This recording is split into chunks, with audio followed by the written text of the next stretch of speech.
दोस्तों फिर से एक बार आप सभी लोगों का स्वागत है मेरे यूट्यूब चैनल जिसका नाम है जानकारी एग्ज़ाम की। आज मैं आप लोगों से डिस्कस करने जा रहा हूं पंजाब गवर्नमेंट द्वारा निकाला गया notification, Punjab state transmission corporation limited का ये नोटिफिकेशन है। दोस्तों अब बात कर लेते हैं इम्पोर्टेंट डेट्स की। Opening date for online registration of application है 26 अप्रैल 2021 को, जो कि सुबह 10 बजे से रजिस्ट्रेशन स्टार्ट होगा। Last date for completion of online registration जो कि स्टेप 1 है वो 17 मई 2021 को शाम 5 बजे तक रहेगा। उसके बाद लास्ट डेट जो है for depositing fee at State Bank of India जो कि स्टेप 2 है 19 मई 2021 तक है, जब तक कि बैंक के बिजनेस आवर क्लोज नहीं होते हैं। दोस्तों बात कर लेते हैं पे स्केल और डिटेल्स की। पोस्ट जो इस नोटिफिकेशन में है, तो पहली पोस्ट जो है जिसका पोस्ट कोड 51 है, असिस्टेंट इंजीनियर ओटी इलेक्ट्रिकल है। इसमें 43 पोस्टें निकली हुई हैं और इसमें जो बेसिक और प्रोफेशनल क्वालिफिकेशन की बात करते हैं तो full time regular BE/BTech/BSc degree होनी चाहिए इलेक्ट्रिकल इंजीनियरिंग में, या फिर इलेक्ट्रिकल एंड इलेक्ट्रॉनिक्स इंजीनियरिंग में मिनिमम 60% मार्क्स के साथ में डिग्री होनी चाहिए, या फिर इसी के इक्विवेलेंट डिग्री होनी चाहिए जो कि AICTE ने रिकॉग्नाइज की हो, या फिर AMI की हुई होनी चाहिए 60% marks institution of engineers Kolkata से किया हुआ।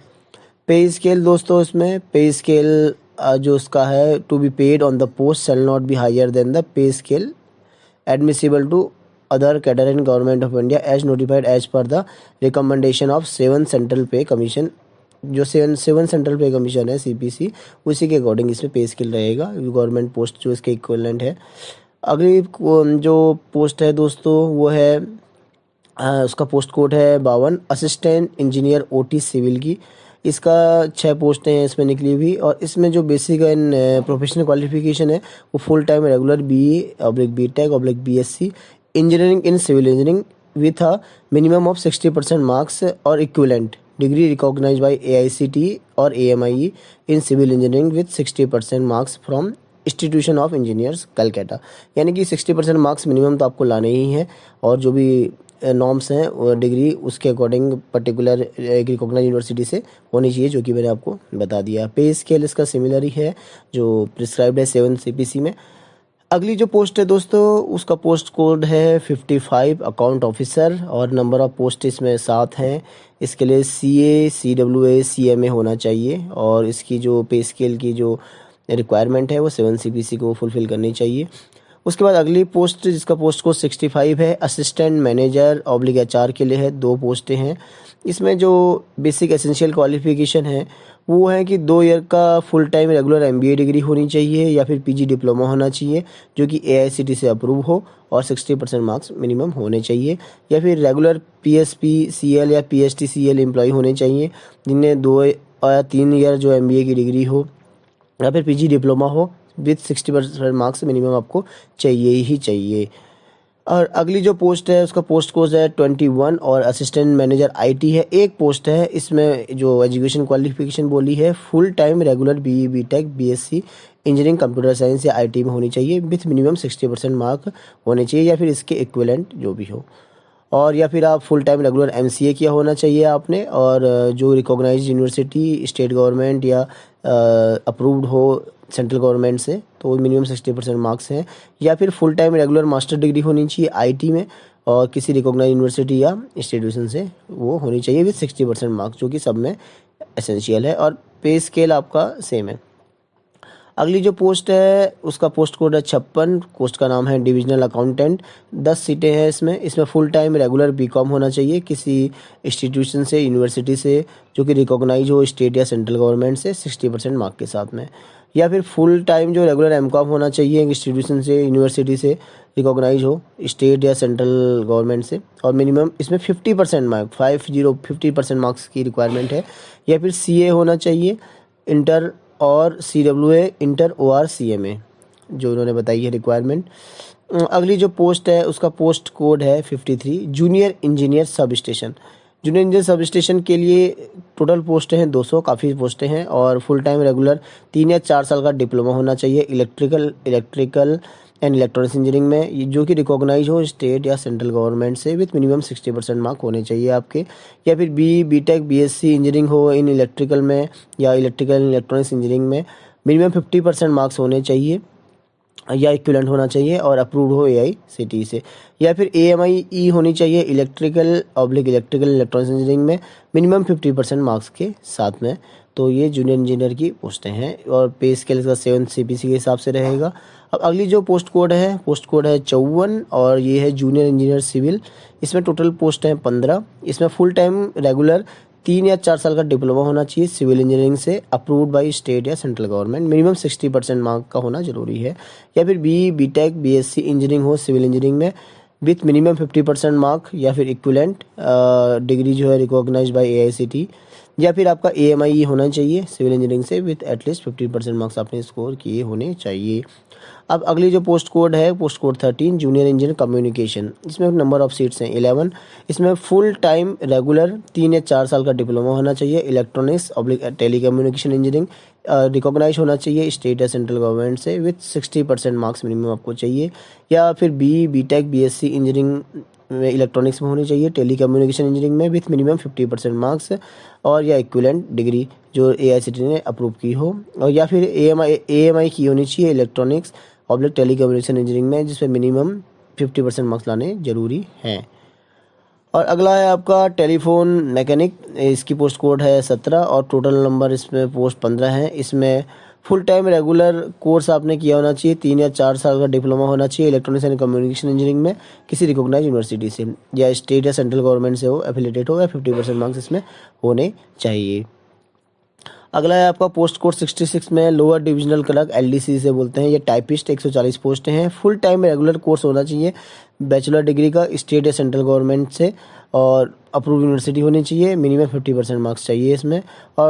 और उसके अलावा सर्टिफिकेट चाहिए 120 आवर्स कोर्स का, कि जो आप with hand on experience in the use of personal computer और information technology in office productivity application और desktop publishing application for a government recognised approved institution. मतलब आपको कम से कम 120 आवर कोर्स का जो डॉक्यूमेंट है वो होना चाहिए।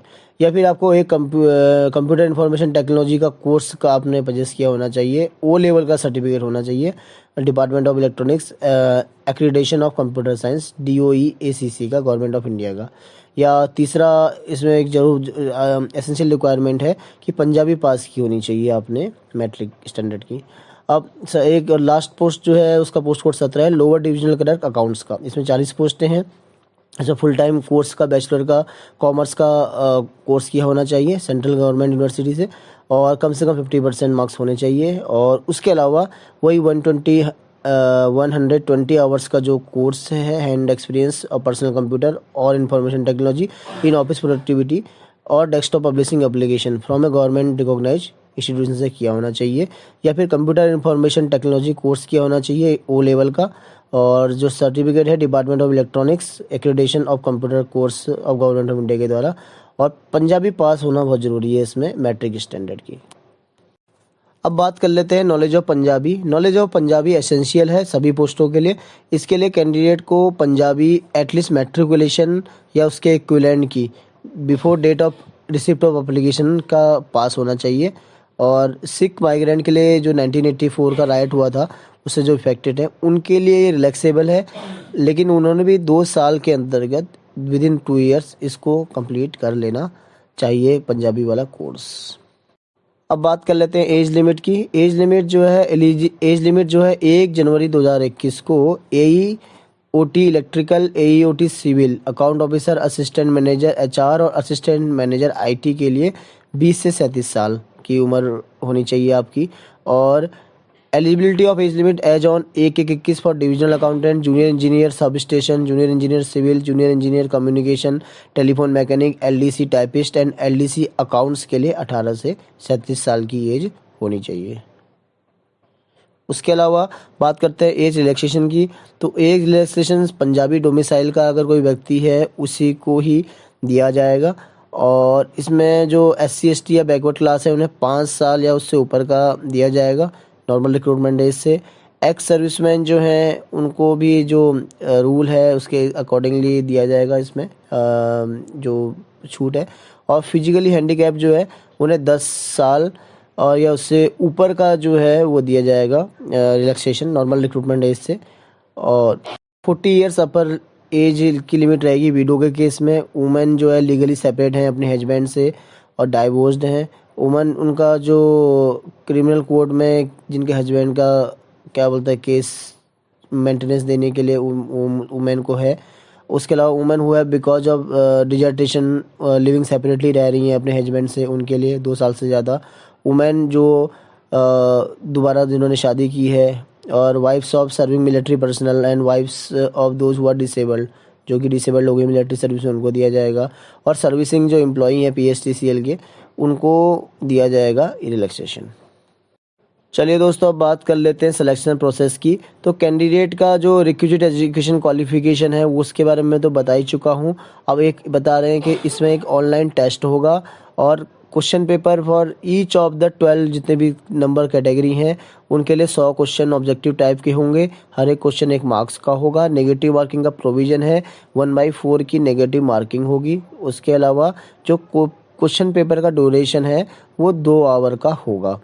तो इसके अलावा जो कंसर्न सब्जेक्ट है उससे रिलेटेड उसके क्वेश्चंस पूछे जाएंगे। तो इसमें मैं आपको एक जनरल ओवरव्यू ये बता देता हूँ कि जो भी पोस्ट हैं उसमें एजुकेशन क्वालिफिकेशन के हिसाब से 60 मार्क्स के क्वेश्चन तो पूछे जाएंगे। उसके अलावा 40 मार्क्स में जनरल नॉलेज अवेयरनेस रहेगी, रीजनिंग, न्यूमेरिकल एबिलिटी और इंग्लिश लैंग्वेज से रिलेटेड क्वेश्चंस रहेंगे। यानी 60 + 40 टोटल हो जाता है आपका 100 मार्क्स। इसमें जो डिफरेंस है सिर्फ एक लोअर डिविजनल क्लर्क जो टाइपिस्ट है उसमें इन्होंने चेंज किया है। जो पेपर आपका एजुकेशन क्वालिफिकेशन से रिलेटेड है उसमें static, current affairs, general knowledge आएगा 20 मार्क्स का।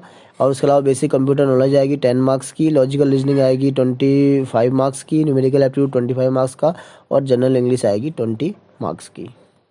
दोस्तों, इस नोटिफिकेशन में एक बात और बताइए इन्होंने कि जो ऑनलाइन टेस्ट की जो टेंटेटिवली डेट है वो जून और जुलाई 2021 में होने की संभावना है। और ये सब पंजाब के डिस्ट्रिक्ट रहेंगे, इसमें इंक्लूडिंग चंडीगढ़ को बोला है इन्होंने, तो वहाँ ये सारा एग्ज़ाम करवाया जाएगा। तो इन्होंने ये भी बोला है कि अगर कोई कैंडिडेट एक से ज़्यादा पोस्ट के लिए अप्लाई करता है तो उसको सेपरेटली से अप्लाई करना पड़ेगा और सेपरेट एप्लीकेशन फ़ी ऑल्सो उसे देनी पड़ेगी ईच एंड एवरी एप्लीकेशन के लिए। तो ये बोल रहे हैं अगर आपने एक से ज़्यादा पोस्ट के लिए अप्लाई किया है तो अगर 2 पोस्ट का एग्ज़ाम एक दिन पर आ जाता है तो आपने खुद चूज़ करना होगा कि आप कौन सा एग्ज़ाम देने जाते हैं। और इसके लिए आपने बाद में PSTCL को ये लिख के नहीं देना होगा कि मेरे एग्ज़ाम के शेड्यूल में डेट या टाइम में चेंज कर दें। अब बात कर लेते हैं कि फ़ीस कितनी आपने देनी होगी कैंडिडेट ने। तो all category except EWS, SC and person with disability के लिए एप्लीकेशन फ़ी 1200 रुपये है और GST 18% इस पर लगेगा 216 और बैंक चार्जेस जो एज एप्लीकेबल होंगे।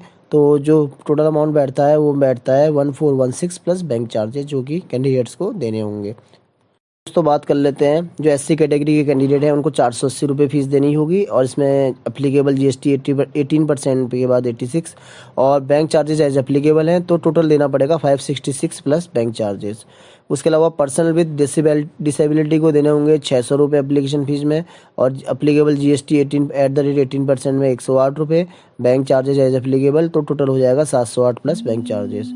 और EWS में देना पड़ेगा आपका 480 रुपये एप्लीकेशन फ़ी है और एप्लीकेबल जो GST है @18% में वो 86 है और बैंक चार्जेस आपके एज एप्लीकेबल रहेंगे। टोटल आपको देना पड़ेगा 566 प्लस बैंक चार्जेस।